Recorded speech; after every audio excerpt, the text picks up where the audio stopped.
ಇವತ್ತಿನ recipe masala fish fry. Fish ಅಂದ್ರೆ ಯಾರಿಗಿಷ್ಟ ಇಲ್ಲ, ಅದ್ರಲ್ಲೂ ಈ ತರ ಮಸಾಲಾ ಫಿಶ್ ಫ್ರೈ ಮಾಡ್ಕೊಟ್ರೆ ಎಲ್ಲರಿಗೂ ತುಂಬಾನೇ ಇಷ್ಟ ಆಗತ್ತೆ. ಟೇಸ್ಟ್ ಅಂತೂ ತುಂಬಾನೇ ಚೆನ್ನಾಗಿರುತ್ತೆ. ಮಸಾಲಾ ಫಿಶ್ ಫ್ರೈ ಮಾಡ್ಲಿಕ್ಕೆ ಏನೆಲ್ಲ ಇಂಗ್ರೀಡಿಯೆಂಟ್ಸ್ ಬೇಕು ಅಂತ ನಾನು ಡಿಸ್ಕ್ರಿಪ್ಷನ್ ಬಾಕ್ಸ್ ನಲ್ಲಿ ಕೊಟ್ಟಿರ್ತೀನಿ, ದಯವಿಟ್ಟು ಚೆಕ್ ಮಾಡಿ. ಮಸಾಲಾ ಫಿಶ್ ಫ್ರೈ ಹೇಗ್ ಮಾಡೋದು ಅಂತ ನೋಡೋಣ. ನಾನಿಲ್ಲಿ 1 kg ಆಗುವಷ್ಟು ರೋಹು ಫಿಶ್ ನ ಹೀಗೆ ಕಟ್ ಮಾಡಿ ತಗೊಂಡಿದ್ದೀನಿ. ನೀವು ನಿಮ್ಗೆ ಬೇಕಾಗಿರೋ ಶೇಪ್ ಅಲ್ಲಿ ಕಟ್ ಮಾಡ್ಕೊಳ್ಬಹುದು. 1/4 ಕಪ್ ಆಗುವಷ್ಟು ಹುಣಸೆ ಹಣ್ಣಿನ ರಸ ತಗೊಂಡಿದ್ದೆ, ಅದನ್ನ ಹಾಕೊಂಡಿದ್ದೀನಿ. 2 ಟೇಬಲ್ ಸ್ಪೂನ್ ಆಗುವಷ್ಟು ಶುಂಠಿ ಬೆಳ್ಳುಳ್ಳಿ ಪೇಸ್ಟ್, ಸ್ವಲ್ಪ ಉಪ್ಪನ್ನ ಹಾಕಿ ಚೆನ್ನಾಗಿ ಫಿಶ್ಗೆ ಹಚ್ಕೊಳ್ಬೇಕು. ಫಿಶ್ ನ 2 ಸೈಡ್ಗೂ ಚೆನ್ನಾಗಿ ಹಚ್ಕೊಳ್ಳಿ. ಹಚ್ಕೊಂಡ್ ಆದ್ಮೇಲೆ ಇದನ್ನ 10 ನಿಮಿಷ ಬಿಡಬೇಕು. ಫಿಶ್ಗೆ ಮೇಲ್ ಹಾಕೋ ಮಸಾಲನ ರೆಡಿ ಮಾಡ್ಕೊಳ್ಳೋಣ.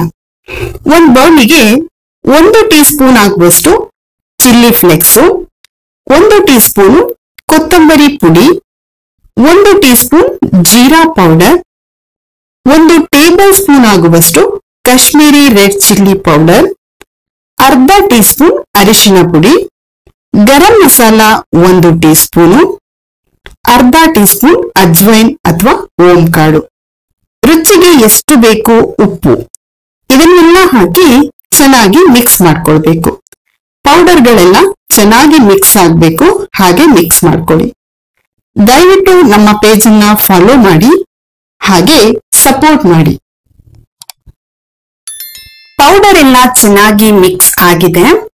ಈಗ ಪೌಡರ್ನ ಹೀಗೆ ಫಿಶ್ ಮೇಲೆ ಕೈಯಿಂದ ನೀಟಾಗಿ ಎಲ್ಲ ಕಡೆ ಹಾಕೊಳ್ಬೇಕು. ಹಾಕೊಂಡು ಸ್ಪ್ರೆಡ್ ಮಾಡ್ಕೊಳ್ಬೇಕು. ಒಂದ್ ಸೈಡ್ ಹಚ್ಕೊಂಡ್ ಆದ್ಮೇಲೆ ಫಿಶ್ ನ ತಿರುಗಿಸಿ ಹಾಕೊಂಡು ಇನ್ನೊಂದ್ ಸೈಡ್ಗೂ ಪೌಡರ್ನ ಹಾಕಿ ಚೆನ್ನಾಗಿ ಸ್ಪ್ರೆಡ್ ಮಾಡ್ಕೊಳ್ಬೇಕು. ಮಸಾಲಾ ಪೌಡರ್ನ ಹಚ್ಚಿ ಫಿಶ್ ಅನ್ನ ನೀವು 1 ನೈಟ್ ಮ್ಯಾರಿನೇಟ್ ಆಗ್ಲಿಕ್ಕೆ ಬಿಡ್ಬೇಕು. ಹೀಗ್ ಮಾಡೋದ್ರಿಂದ ಫಿಶ್ಗೆ ಮಸಾಲ ತುಂಬಾನೇ ಚೆನ್ನಾಗಿ ಹಿಡಿಯತ್ತೆ. ಈಗ ಫಿಶ್ಗೆ ಕೋಟಿಂಗ್ ರೆಡಿ ಮಾಡ್ಕೊಳ್ಳೋಣ. ಅರ್ಧ ಕಪ್ ಆಗುವಷ್ಟು ಕಡಲೆ ಹಿಟ್ಟನ್ನ ಹಾಕೊಂಡಿದ್ದೀನಿ. ಗಂಟುಗಳಿರಬಾರ್ದು, ಹೀಗೆ ಕೈಯಿಂದ ಪ್ರೆಸ್ ಮಾಡಿ ಸ್ಪ್ರೆಡ್ ಮಾಡ್ಕೊಳ್ಬೇಕು. ಈಗ ಮ್ಯಾರಿನೇಟ್ ಮಾಡಿರೋ ಫಿಶ್ ಅನ್ನ ಹಾಕೊಂಡು ನೀಟಾಗಿ ಪ್ರೆಸ್ ಮಾಡಿ ಕೋಟಿಂಗ್ ರೆಡಿ ಮಾಡ್ಕೊಳ್ಬೇಕು. ಹೀಗ್ ಮಾಡೋದ್ರಿಂದ ನಾವು ಫಿಶ್ಗೆ ಹಾಕಿರೋ ಮಸಾಲ ಆಯಿಲ್ ಅಲ್ಲಿ ಫ್ರೈ ಮಾಡುವಾಗ ಬಿಟ್ಕೊಳ್ಳೋದಿಲ್ಲ. ಈಗ ಒಂದ್ ಪ್ಯಾನ್ಗೆ 1 ಕಪ್ ಆಗುವಷ್ಟು ಆಯಿಲ್ ಅನ್ನ ಹಾಕಿ, ಆಯಿಲ್ ಚೆನ್ನಾಗಿ ಬಿಸಿ ಆಗ್ಬೇಕು. ಆಯಿಲ್ ಚೆನ್ನಾಗಿ ಬಿಸಿ ಆದ್ಮೇಲೆ ರೆಡಿ ಮಾಡಿ ಇಟ್ಟಿರೋ ಫಿಶ್ ಅನ್ನ ಹಾಕೊಳ್ಬೇಕು.